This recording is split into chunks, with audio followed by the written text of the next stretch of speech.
Good morning. You looking like twins. We in the Yeah, same color. totally Great. unscripted. Great minds think alike. Great minds think alike. Yeah. I see the little shirt. Yes, yes. It's Love it, love it. How are you? all right, and yourself? I am well. I am well. Good morning, crafty coder or on the street correspondent. Welcome, welcome. I'm sleepy, but I'm all right. I'm here. Oh, wait, let me turn the do not disturb on. Folks will be calling me like, hey, everybody in the world should know what I'm doing at 9 o'clock on Saturday mornings. Everybody in the world. Everybody. Okay. So how's your week been? It was okay. Well, I was kind of busy, but in a good way. Okay. How about yours? Same, same. I'm just every time I look around, I'm like, is it the end of the week yet? Is it the end of the week yet? And I hosted um I participated in my last OHIMA meeting as president yesterday. So Wow. my presidency has come to an end. So I will be past president for 2024, 2025. So Okay. yeah, it was bittersweet. I had one more. She said I sound sleepy. I know, don't I? I sound like Barry White, and I've got tea. I feel like I'm about to break out into a Barry White song, but I got some tea, so I'll be drinking on some tea in a minute. Um, and so I had one more. I had one last duty to do, and I finished that at the meeting. And so it was like it went by so quick, but it was good. And then I got invites to Data for Better Health meetings and all kinds of little stuff coming in the meeting. I Okay. said, well, look Good. at here. So it was good. It was good. Nice. Oh, and it was my mom's birthday on Oh. well, wait. See, she gonna get me. First of all, it was Prince's birthday yesterday. Yes, I'm a I diehard saw Prince that. fan. But it was my mom's birthday on Thursday. And she turned 75, and I gave her a surprise birthday. She had no idea at the senior center. So that was what wore me out. Okay. Woo woo. I feel like Martin. Woo woo was zooped me. But she was surprised and she was happy, and it was a great thing. Uh, yeah, she is your. Oh Lord, she's your Gemini twin. Yes, ma'am. And I never know what I'm gonna get every morning, so I can only imagine what happens in your household, ma'am, with that twin and stuff. Good morning, Tanika. Good morning. Um, happy birthday. I'll tell her happy birthday. Well, she in the other room, so look, she probably listen. Well, she can't hear because I got earphones on now. But normally she be ear hustling. She be listening to everything that be going on.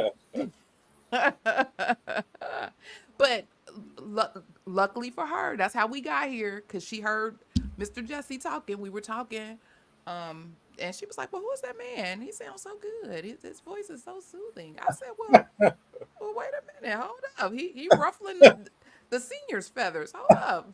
He out here in these." He's talking to the ladies, and that's really how we got here.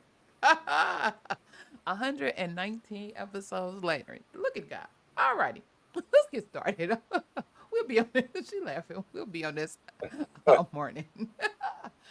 All right, all right. So welcome to our Saturday morning tea, where, as you see, we discuss everything, but we discuss health information, news, education, certification tips, things that are happening in the associations, and entrepreneurship, and anything else that tickles our fancy, but overall, the revenue cycle at large.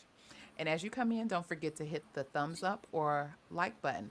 And I'm trying something a little different. So we out here on X today. So we're streaming to X to see what that Okay. looks like. I like to play every now and again. So welcome to any X folks that are out there watching. Welcome, welcome. I am Clarice Warner. I am the girl with the pearls, the founder and senior education director of the Professional Reimbursement Network, LLC, where coding education is key.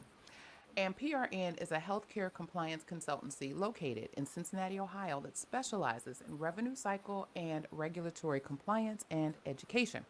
So, first, let me ask you, do you know what it takes to be a certified, marketable medical coder? Well, before I introduce my co host, let me share with you information on a free, yes, free 99 email course on the 5 steps to become a certified, marketable medical coder. Are you interested in medical coding but not sure where to start and scared of wasting time and resources? Let me help you with the right steps to become a certified, marketable medical coder. Learn more at bit.ly/5stepscoder. Yes, yes. I'm gonna do some creating today. I feel that in my spirit. I got a music bug going on today. So, if you are interested in getting more information about the 5 steps to become a certified marketable medical coder, then check out the video description for the link.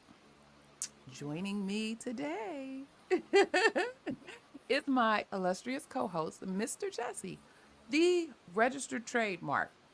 And I just listened to one of our meetings after the meetings where you were talking about all the things you went through for your trademark just today. Our registered trademark, put some respect on his name, the coding nurse. The coding nurse. Sir, introduce yourself and tell the folks all about you. Good morning, everybody. My name is Jesse. I live in Philadelphia. I have been a nurse for over 30 years. I transitioned away from the bedside in 2014. During the pandemic in 2020, I created a company called The Coding Nurse, LLC, where I help nurses and other people in healthcare with a clinical background transition into the wonderful world of HIM. Mm-hmm. Mm-hmm. And how is that going? It's going pretty well. I can't complain. And I have a funny story. Well, do share. I I was just, I just did my contract, right? Correct. What? One of the Okay. one of the students reached out to me and asked me if I could tutor her. Wait a minute. Hold on. Hold on. Was it the problem? Was it the? Oh no, no, no, no, no, Okay. Okay. Okay. no! Of course not. That would have been the coup de grace. And it would have been a resounding heck no. You Well, don't look have enough money to pay me. I love it when we get something on top of something on top of something on top of something. Well, look at here. Look at here. Well, tell them to come on into the fold. Come on into the fold. We got a whole bunch of stuff for you. That's what's up. And Congratulations on that. but she really doesn't need it. She just Probably not. But welcome to the family. Bring her on in. we're going to talk tomorrow. She just needs a little, direction. That's it. Is she has she taken her examination? Is she Yeah, certified? she's RHIT. That's a little different. I Yeah. know. It's a little different. Hey, It's okay. a little different because I know just a unless little she bit. doesn't have the certification, then you didn't get the full breadth of coding. You got a little bit. You got an introduction. You got enough to know what's what, but you didn't get down in the weeds with that. So unless she did some additional study, but Well, it doesn't sound like she did, and probably my training made her aware. so that's why she made that just tickled my spirit. So that's why she needs, the additional. And so look at how God placed y'all together in each Mhm. other's world, even though y'all had a lightweight blocker in the mix. Okay. All right, all right. Well, that's great. I'm excited for you. That could have been a part of our little church announcements. Yeah, you always be jumping in way before. Oh, I just we don't understand. See what I got to deal with. All right. Let's see what's going on. Okay, they laughing. She said wait till she find out he is 6'2". Wait, I guess I didn't tell her that. She must not know that. Tell her mom still knows a sexy voice when she hears one. All right, all right. Good morning, Carolyn. See, they have already started. Everybody's saying hello. Look at the gang. The gang's all here. Lord. Mhm. Uh yeah, she's ready to level up. Definitely, definitely. That is a good thing. Good thing. And self-awareness and self-assessment is always good. You know what I'm saying? And so somebody else shouldn't have to tap you on the shoulder and be like, you know what? Hey, da da da da da. We've talked about that. So being self-aware and getting what you need to succeed is always great. Always great. All right, all right. So, um, well, we've already started. We've already jumped in. But for those who are new here, let me remind you that you can join in and add to the conversation. Don't be shy. Come on in. Come on in. Your opinion matters and is welcomed here. So, friends, you can use the chat. The chat will be the place where you can add your opinions, add your comments.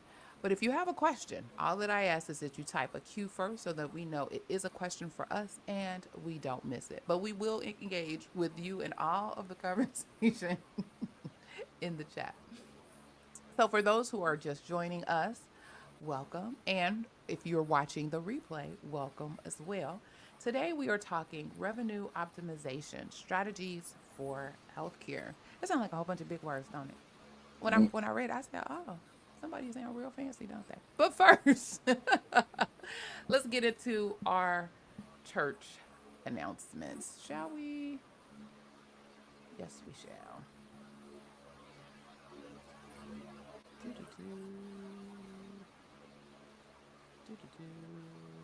Okay.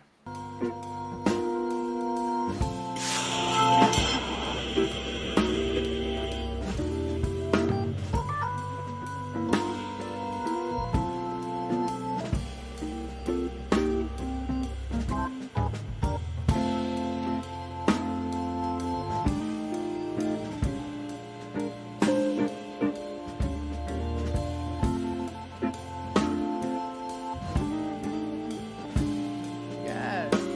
Yes. Yes. All right. All right. So today's church announcement. Um, I think I told y'all all about. I know I told y'all all about the town hall for AHEMA. So make sure that you register so you can have a front row seat to what's about to go down. Mhm. That's all I'll say. Also, I wrote down in my handy dandy notebook something about the AAPC on June 20th at 6 p.m. I don't know what that is. Maybe I need to look and see.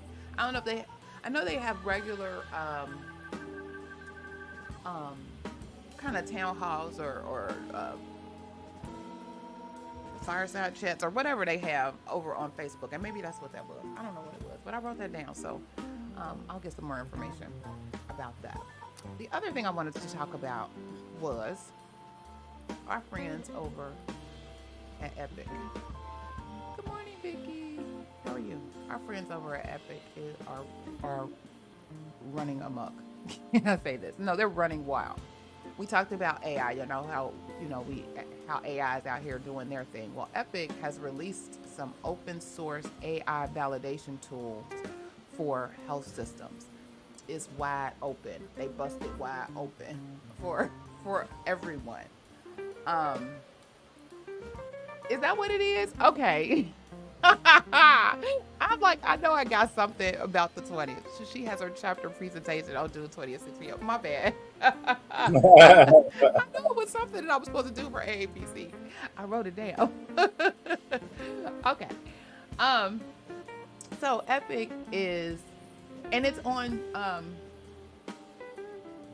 GitHub. Actually, you can go out there and I don't know what none of this look. I'll show y'all. Let me show y'all so y'all can get the big eye like I do. You might feel right at home, Mr. Jesse, when you see all this stuff. But I was like, okay, if you say, you say so, you say so.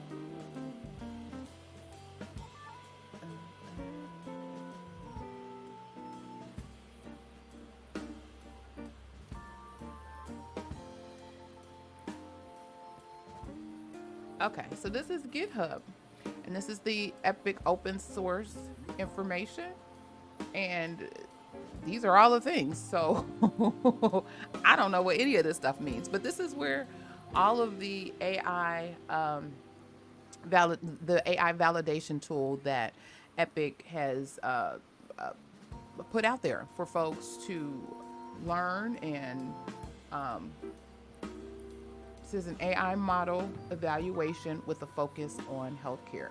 So if you or someone you know and love plays around with the IT side of coding and want to get into the nitty gritty of all of these things, well, come on out here and play with Epic. The other thing about this that I heard, and I'm not certain if this open source piece is part of it. It may be, but there's a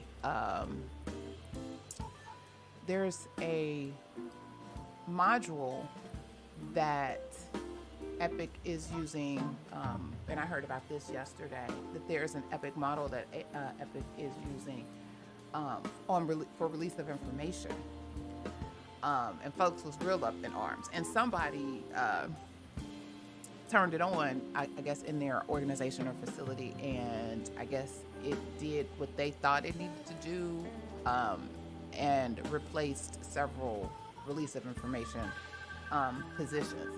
So I don't know anything more than that, but we've talked about, how we've focused primarily on AI and its role in clinical documentation and revenue cycle and coding and that kind of thing, medical coding and that kind of thing. But they are apparently putting AI into all other areas of health information, and release of information is now one of them. So I wanted to give that information. And Mr. Jesse, feel free to jump in at any time. It just, well, I think Epic is trying to get in front of or trying to keep up with 3M / Solventum, because they're moving full steam ahead with this whole AI thing, and it's just not, the hype doesn't match the reality, at least right now. So yeah, I remember I was at where was I think it must have been at our town or our trade show and meeting, our annual meeting, with one of the 3M vendor that had a booth, because she was like, we're changing our name, and they had the colors, and I think it was green, and she was going on, and there was a lot of uncertainty because it was relatively new at the time. So this was in March, and they were just kind of rolling out what that looked like. So yeah. So everyone, they wanted to mention, you mentioned that, I wanted to look up and see whether or not, because somebody said it was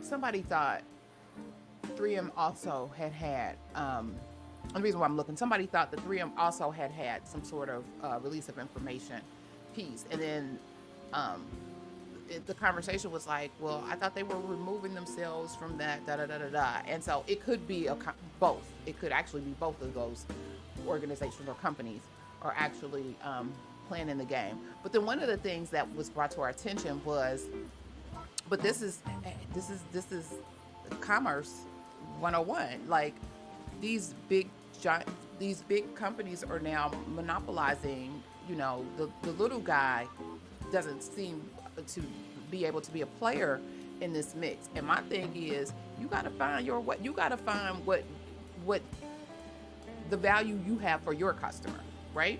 You have to find, this is what we do the best. You can't try to necessarily compete with you. You'll never get there at this rate. They're already millions and years ahead of the game. And so you just got to find that one thing that allows you to stick out, and be of value to those that are your customer base. But that's if that's your model, because what's going on now is each of them are trying to cross into each other's lanes. Right. Because, you know, Epic as an EMR, I think is great. 3M as an encoder, I think is great. But I don't think because like right now, like where I work, I have to use both.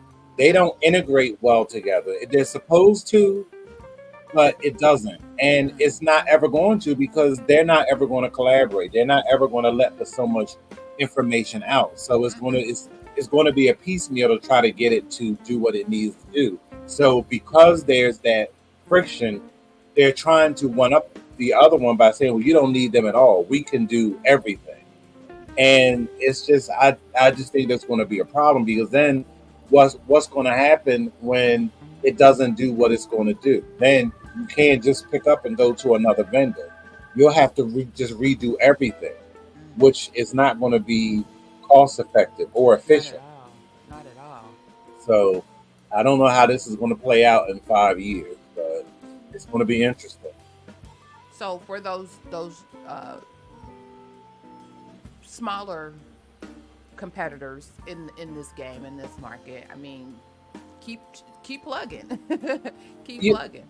Then there's also, like, when you're talking about like these smaller, like they're smaller, like there's open source EMRs like Practice Fusion, like Office Ally, like, how are they going to factor into this? It's going to be interesting to see. It is. And what becomes of all of the things. And because we talked a couple of weeks ago about, regulations that are being imposed on these things, and making sure that folks follow those. So first of all, make sure folks are aware of, and then follow those. And so staying current and keeping on top of all of the things. Yeah, that's part of the nature of the game. So, Yep. Let's see. They said that this was free and available to the public. They wanted to make sure that by publishing it on GitHub, it's truly available to everyone. It's not behind any lock or key that we control. We're excited to dive into this world. It's fitting that a tool intended to ensure the equity of health AI is going to be publicly available and open to contributors from around the globe. So what's going to end up happening is that GitHub is going to be the Chat GPT of Epic. Yep. So as people start to add to it, it's going to get better and better. Yep. And I'm sure all kinds of, if they got their stuff out there, then I'm sure other things are out there. Again, if this part of the world is your jam, this is your playground. This is where you get to learn and be on top of and polish your skills and market yourself for those things. So I thought that was really, really interesting.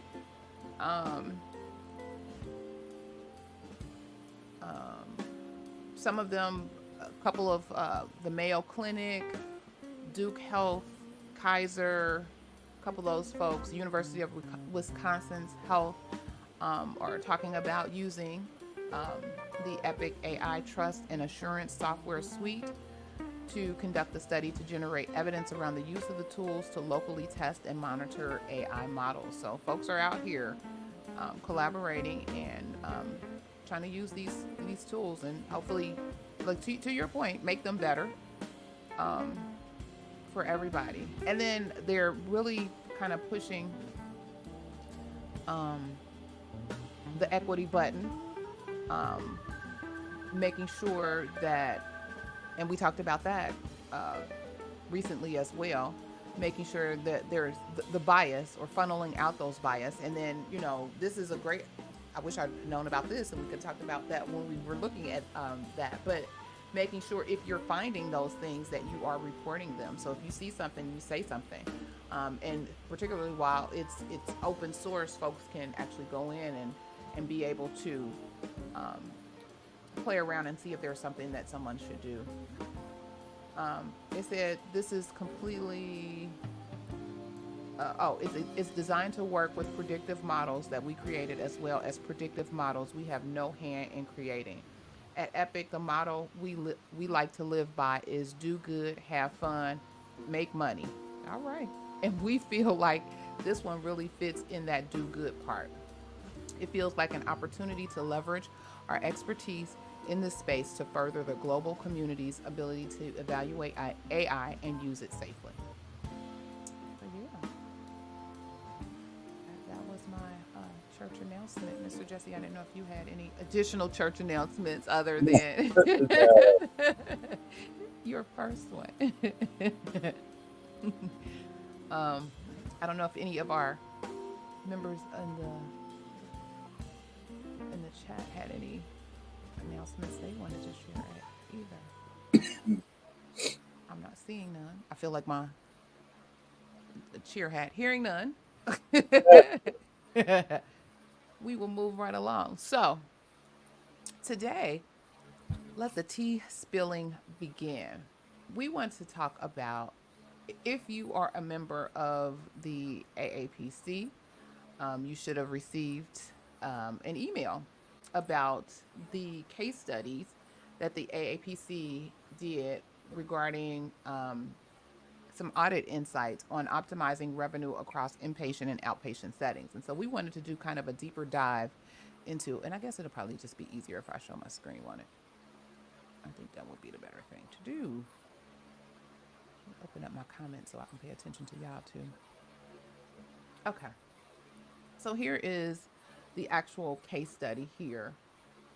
It was from Ray Marie Jimenez, which I think she does a lot on their town halls. I've seen her name a lot, so I think she's one of those forwarding facing folks at AAPC. I think the last slide actually talks to what her title is and what she does. And Stephanie E. Scott, who gives her title, VP of AAPC Services. Ray Marie wanted to give her credentials, and Stephanie said, "Let me show you my title." So, um, this particular case study is about looking at healthcare revenue streams and the disruptions that they face. It's critical to tap into hidden potential within your pro fee or facility claims. And so they are sharing actionable profit strategies derived from real audit findings. Over 500,000 medical records were analyzed. Their insights focus on reducing risk, enhancing revenue, and implementing AAPC's gold standard audit training to drive financial growth.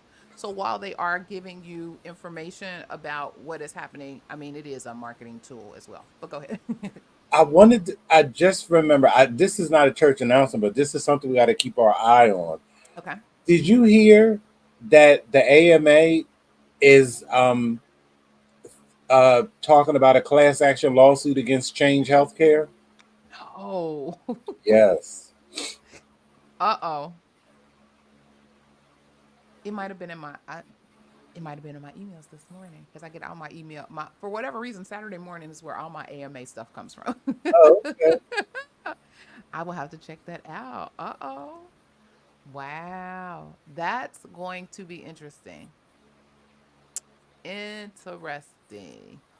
Look, where compassionate sacrifice meets litigation. That part. That part. Wow. Yeah, they turning that on the dime, huh? No, they like, look, you messing up my country club membership. I can't pay my bills. Oh, you gonna pay? And I got to pay you back from this little loan Exa- that you light exactly. lightweight trying to hand me so I can survive. You better come better than that. We gonna make you come better than that. How about that? So, um, so there are some things, and let me thank my co-host, Mr. Jesse, for introducing this bit of information in our topic today. So, I didn't know if you wanted to jump in, or is there anything in particular that you want to discuss as it pertained to inpatient things? I know that's your jam. I also, one of the things that they mentioned, where is it? Here. Um, they were talking about the top DRG errors and how they kind of correspond with the OIG and industry watch list. Um, what they're finding again, and a lot of this we know and we've talked about before. Sepsis, um, 24% error rates, digestive, 15%, cellulitis, 12%, knee and ankle, 9%, respiratory, 7%, diabetes, 6%, and other MS. I don't know why they have the DRG numbers listed here twice, but other MS, 5% as well. And so we know sepsis has always been a hot OIG watch list because it's low lying fruit. Clearly, you see that. Um, Malnutrition and those kind of things. The thing is, and I always ask, like, well, what is happening? Why is sepsis always there, and what's going on? Um, I think folks just are not necessarily.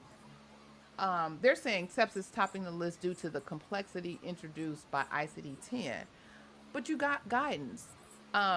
It's a lot of guidance. There's a lot of guidance in the official guidelines surrounding sepsis, but you just got to follow that. I mean, Mr. Jesse, do and of Oh, course, ultimately, documentation is the elephant in the room. But well, go ahead. go ahead.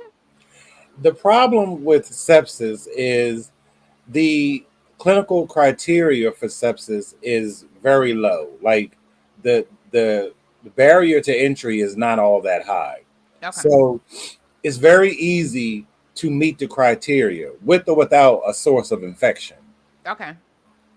And and that's also in the guidelines that positive blood culture is not required for a diagnosis of sepsis, Hmm. which it makes sense because it could be viral.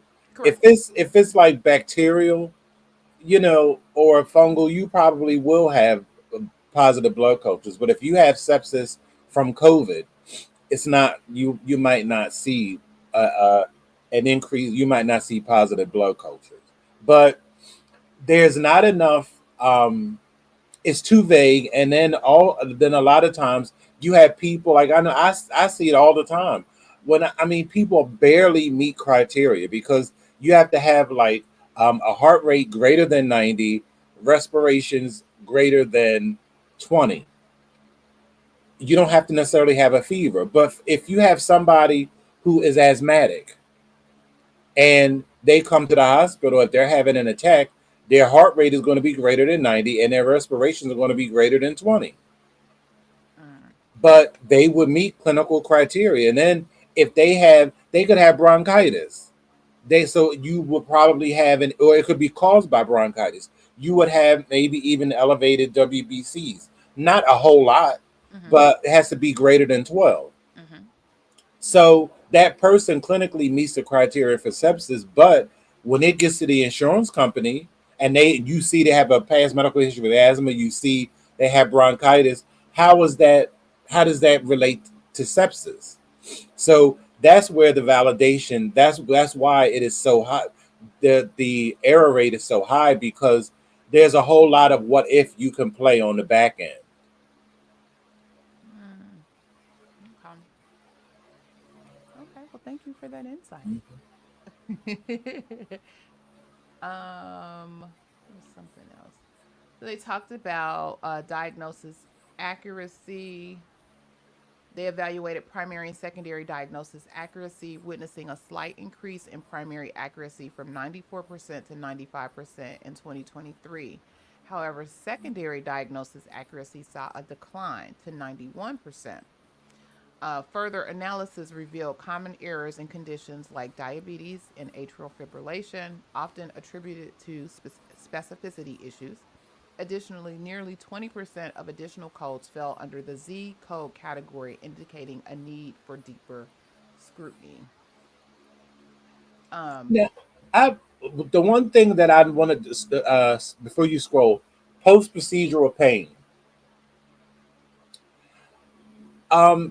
Post procedural pain can be acute or chronic. So, because that code is for acute post procedural pain, mhm, but because actually when I was doing my when I was preparing for my training, I realized there's a guideline that if pain is um, to be expected as a result of surgery, which a lot of times it is, mhm, that post procedural pain shouldn't be reported.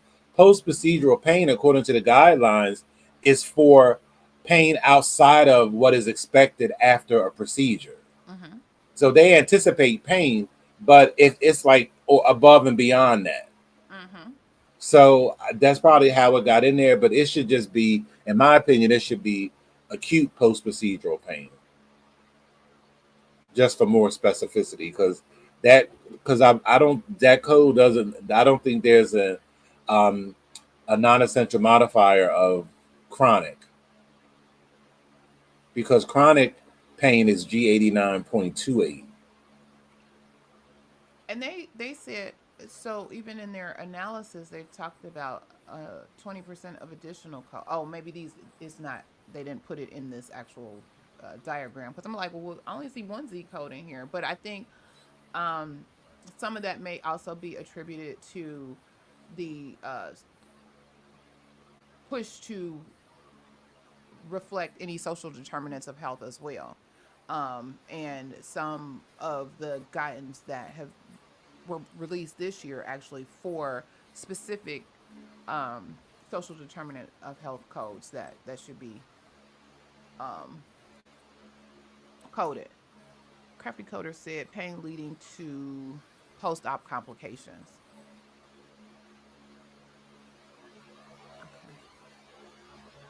All right, all right. Let's see what else. Oh, here we are. Maybe I should have waited to the next slide. Um, they said consider social determinants of health is not just about facility or profi perspectives anymore. We're delving into. I want to know that AI do this because that delving is a key indicator of a AI generated document. But anyway, we're delving into holistic patient care. Are frequent readmissions linked to homelessness and barriers to medication access or nutritious meals? This comprehensive data paints a vivid picture of patient well being. Quality initiatives and measures also take center stage. Documentation and data transcend financial considerations alone. While financial viability is essential, tracking patient trends and outcomes against themselves and the wider population is equally vital. Um, yes. Our findings underscore the importance of addressing secondary codes accuracy, especially amidst staffing shortages and a focus on DRG accuracy.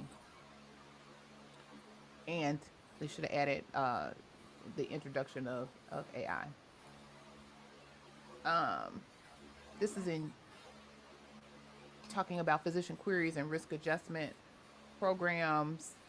Um, Missed opportunities are lurk within physician queries, while the overall miss rate is relatively low. A concerning 49% increase in missed queries surfaced in 2023.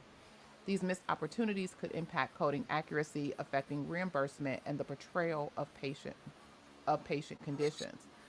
The delicate balance of physician queries arise from concerns of query fatigue amid ongoing staffing challenges post COVID. Despite administrative burdens, specificity remains paramount.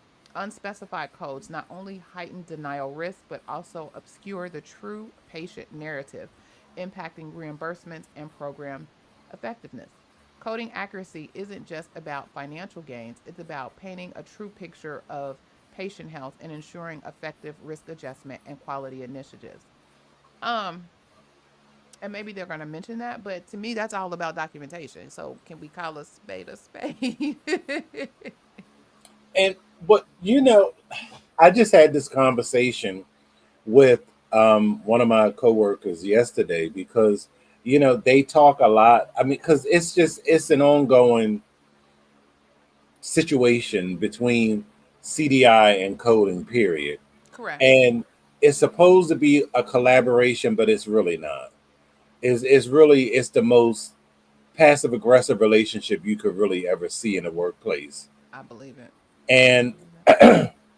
And it's only going to get worse as we exactly, travel, as we kind of figure out what our marriage is with, specifically with AHIMA and 8T Pro. But go and ahead. the whole query thing is just, I mean, it is just a very, it's a contentious topic because to actually write an appropriate query takes time. Hmm. I mean, it does. I've gotten It's like a better. legal brief. Yeah, for real, It is. for It real. is. Because you Because got to show, you got to kind of paint the pic. Well, you got to ask your question in the manner in which it needs to be asked. But then you also need to present your case, if you will, that's from the exactly documentation that is either missing or the additional documentation and clinical criteria that you found. exactly. Yeah. And it takes time to get it right. It really, really does. And To make practice. it I mean, exactly.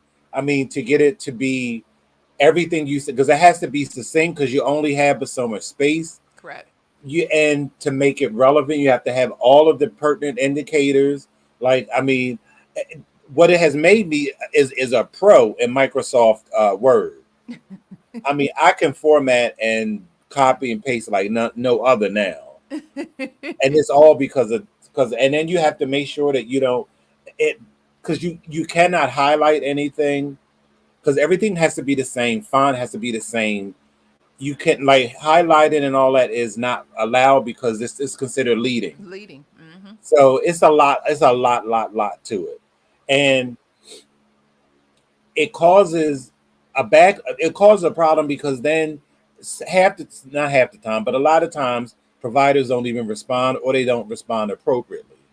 But that whole like leading to query fatigue. But the way you prevent query fatigue is through relevant and ongoing provider education to address what you're seeing from the queries. The queries indicate what you should be doing your resident educational or provider educational, and they don't. That's the piece that's missing, in my opinion. Hmm. I agree. Um, they also did a focus on inpatient E&M services. Um, this is the background from January through December 2023. 3,000 providers. They looked at 40,000 multi specialty claims. Um, when they conducted the initial office visit E&M case study following the 2021 changes, they discovered an 83% accuracy rate overall. Surprisingly, 7% of claims were overcoded while 9% were undercoded. Back then, most providers and coders approached the changes cautiously, leading to hesitancy, especially with the significant shift from the 95 to 97 guidelines to the 2021 guidelines. Fast forward to 2023, they observed an overall improvement across all E&M types. For a detailed comparison of our findings from previous years, da da da da da. While it's encouraging to see a decrease in undercoding, there's still room for improvement to avoid overcoding. Um, and it says it's clear that office visit code 99214 was consistently the most overcoded E&M, a trend that hasn't changed much over the years. On the flip side, 99213 emerges as the most undercoded E&M. There seems to be a struggle in determining whether it should be classified as a level 4 or level 3, indicating a need for more precision in coding. I don't know about that.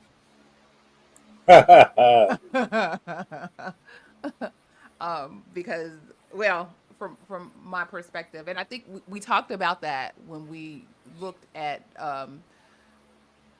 the the the documentation. So from an audit perspective, and when we looked at the video with the physician, because clearly the documentation was there, but does the coder Hmm. understand what that documentation says? And so um I'm not gonna throw, the coders and auditors on the under the bus, but you need to know your stuff, right? You need to be able to take all the clinical knowledge that you have and all the information that you have to be able to code appropriately, and not just, oh, I want that to be in this spot, and then so if it's there, then I'll count it, and if it's not, I won't. Did I say that out loud? Anyway, issues with modifier 25. Um, In our 2023 audit results, they uncovered a significant issue with modifier 25, despite efforts, and this has been ongoing for decades. Despite efforts to address errors in its utilization, we saw a slight uptick in incorrect usage. Only 8% of the claims out of over 40,000 were accurately leveling E&Ms using the total visit time.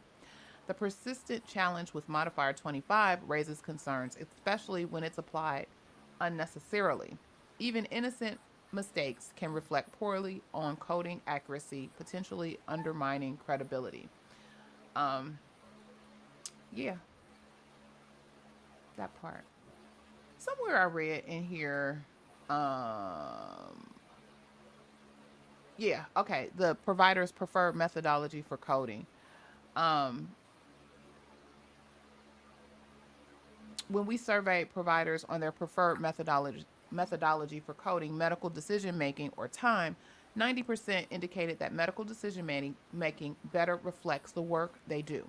It's fascinating to see how the data corroborates their assumptions, underscoring the importance of aligning coding practices with providers' perspectives.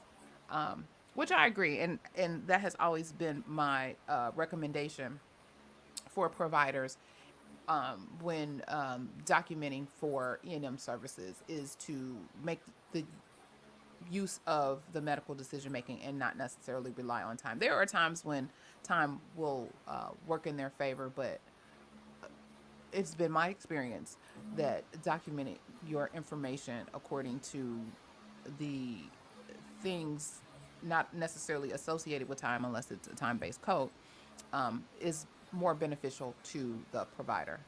And um, kind of aligns with some of those low-lying fruit areas where, if um, an audit or an extrapolation comes into play, they're looking at your schedule. And if your schedule says you done scheduled all of these people during this amount of time, but then you're coding based on time, and the time is not at the math doesn't math, you're putting yourself out there as a potential um, risk. So do the right thing, y'all.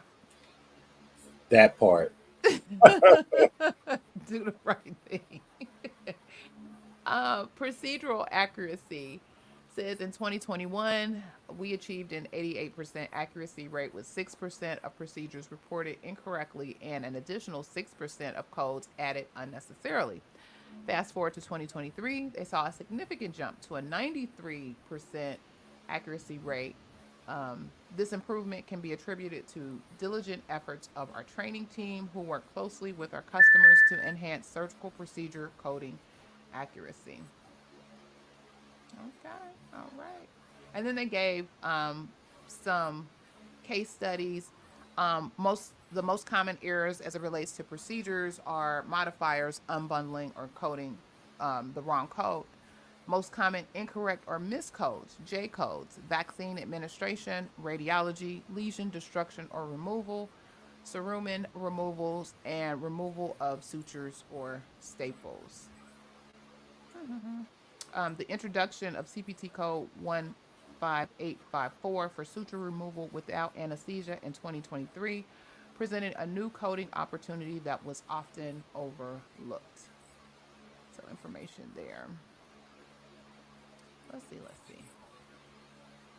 And then they go into some of the financial scenarios and impact of coding inaccuracy, how if they were providing counseling with the MMR vaccine, the price difference. So without counseling, it's $20.64. With counseling, it's $40.27. So if you have 100 patients that come through the door, you're not coding for the counseling that you provided, which is a difference of $19.63. Then that's almost $2,000 in lost revenue. So making sure that the coding is accurate to what is happening. Failure to accurately report units for pre-malignant lesion destructions can result in missed revenue.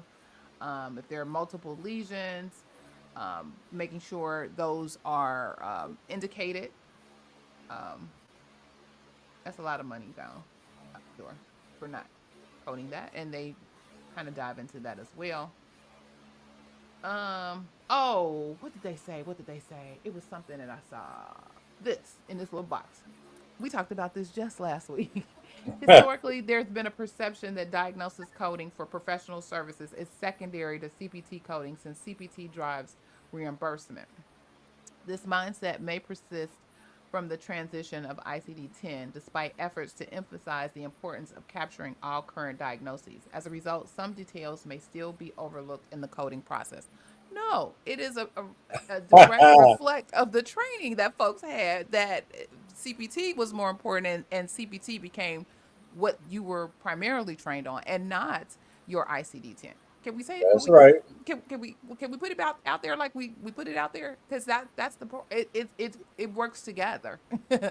Your diagnosis is just as important the um as the CPT code or procedure or the reason for Hmm. the encounter. And really, your diagnosis provides the medically necessary reason for the encounter. So, why is this patient standing in front of you? You take a look at that diagnosis code that's going to tell you. It all works hand in hand. So, Hmm. yeah, that floors me. And as we have uncovered here several times, and then folks not even understanding or knowing the guidelines that help in determining and deciding what your coding were. Again, they talked about the most common diagnoses code errors. Z codes make up 58%, pain and other symptom codes, sepsis, COVID, and other infection codes, cancer codes, diabetes codes, hypertension, and depression. Yeah. And some of those were, again, based on specificity, which at the end of the day is based on the documentation that oftentimes is received that doesn't have the specificity that is warranted. So again, put the whole, if you're going to put the picture out there, if you're going to set the table, set the whole table. Don't just set one place setting, set it all. Set it There all. you go. So everybody know. Everybody know. Everybody know. Okay. I think that's But on. Go ahead. the thing that has always fascinated me about these kinds of reports is, there's plenty of information out there. I just don't understand, why can't these health systems get it right? Like, they show you exactly what the problems are. Like, Mhm. they can't. The only thing left for them to do is actually come and do it for you. Exactly. Exactly. You're right. And then they go into all the other emergency department, again, um, ICD coding, um, all of that. But you're absolutely correct in that. And it's training. I think the organizations, even when they take people in, even when they hire folks in, and we've talked about this too, the orientations to the organization, as well as an orientation to level set the coding that occurs and the policies of that particular organization, and just making sure that the person is knowledgeable and well versed on the types of coding guidance that pertains to the type of coding that they're providing is essential. And it's a lost art. It's something that doesn't happen anymore. Um, and I will not say, oh, it's because everybody's virtual. No, y'all do everything else virtual. You can do this That's virtual right. too. You make the time for it. So yeah. So this talks about, and so the next steps, what you should do. Again, audits and targeted training. I just said that. Audits and targeted training are essential for success. General education is important, but by focus on specific issues through targeted training, you can see measurable improvements. This way, you can track your progress and ensure your efforts are making a difference. Denial analysis. Short staffed areas often face challenges with denials. By investigating the reason behind these denials, you can uncover valuable insights. Also, you need to correct the bleed. Are there specific types of denials or problematic payers? Given the healthcare system's recent challenges, such as backlogs and technical issues, denials may become even more frequent. Your CDI efforts or clinical documentation improvement are vital. Bridging the gap between clinical practices and coding guidelines, you can drive accurate documentation that supports proper coding, streamline operational and billing efficiencies. It's not just about getting the documentation and coding right, you need to examine your operational and billing processes. Sometimes the tools given to providers result in inefficient workarounds that don't follow best coding practices. By auditing the entire process, from patient visit to claim submission, you can identify and streamline these inefficiencies. Mitigate risk even after receiving payment. It's important to understand that it may not be entirely secure. It's one thing to get it, it's something else to keep it. With heightened security and audits, staying vigilant is essential. By focusing on areas of concern identified by the OIG and conducting both internal and external audits, you can maintain compliance and minimize risk effectively. And then measure impacts and improvements.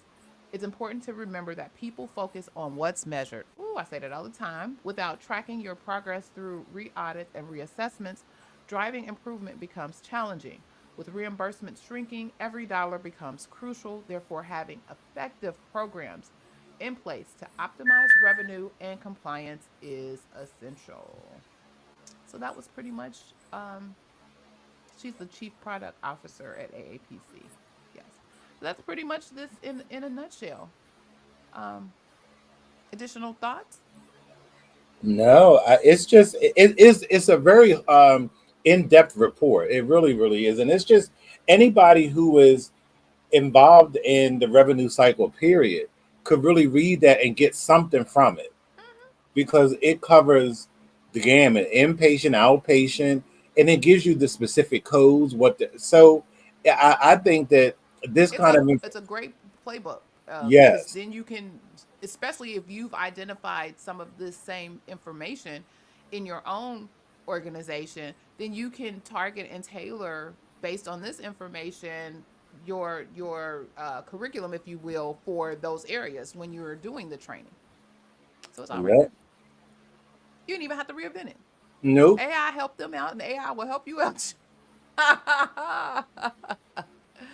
Yeah, but this was great. This was great. So thank you for bringing this to top of mind so that we could share this with the folks out there, um, in our medical coding world. This is hmm good. This is good. All right. She said billing. Hey, I thought you would get a kick out of that, particularly the denials management piece. You know that's your jam. All right, y'all. All right. Well, this has been good. Any other pressing things that we need to let the folks know? Let the folks know. no, We are not at that the I top of know the of. hour. This was good. I thought it Yeah, was gonna run over, but I think we did good. I think I hit the highlights, um, definitely. and drove the point home.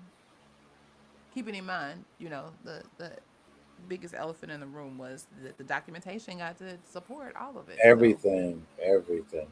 making sure folks document appropriately. All right, all right. Well, as we are here at the top of the hour, let us Put you up on some game. Did you know that by becoming a patron of ours, you're joining a community of individuals who share a deep appreciation for the intricacies of healthcare revenue cycle? We just shared a little bit of that with you today. Here's what you can expect as a value patron of or Patreon of our member and a member of our Tea Sippers. That's our name, the Tea Sippers, where you get exclusive healthcare insights. You gain access to in depth articles, webinars, and resources covering the latest healthcare trends, compliance updates, and revenue cycle best practices. Early access, be the first to receive expert insights and guides, ensuring that you stay ahead in the ever evolving healthcare industry. Personalized support, enjoy direct access to our team of experts for guidance on medical coding, compliance issues, revenue cycle management. I should add entrepreneurship, all of the things, government contracting, we throw it out there. We're here to answer your questions and support your professional growth. Community connection. So join a private community of healthcare professionals where you can network, share experiences, and collaborate on finding solutions to common challenges. Yes, we do talk solutions. By supporting us on Patreon, you're not only advancing your healthcare knowledge and career, but also contributing to the success so that we can continue to provide the information to you, a resource that empowers healthcare professionals like you to thrive in their roles. So, thank you in advance for considering becoming a Patreon, being a member of the Tea Sippers. You can check out the link in the description of the video. Your support means the world to us, and we look forward to helping you excel in the world of health information. You can also check us out at patreon.com/Clarice Warner, the girl with the pearls. All right. Yes. Well, thank you all again for joining the Saturday morning tea or checking out the replay. Let me ask, was the tea spilled today? Was there tea spilled today? I think there was too. Absolutely. I think there was too. All right, all right. Mr. Jesse, do you have any final words for the day? No. All right, all right. So if this information was valuable for you, help us share this message with others by sharing the video and subscribing to the channel. Be sure to follow us for more information on all things health information, compliance, revenue cycle, and medical coding.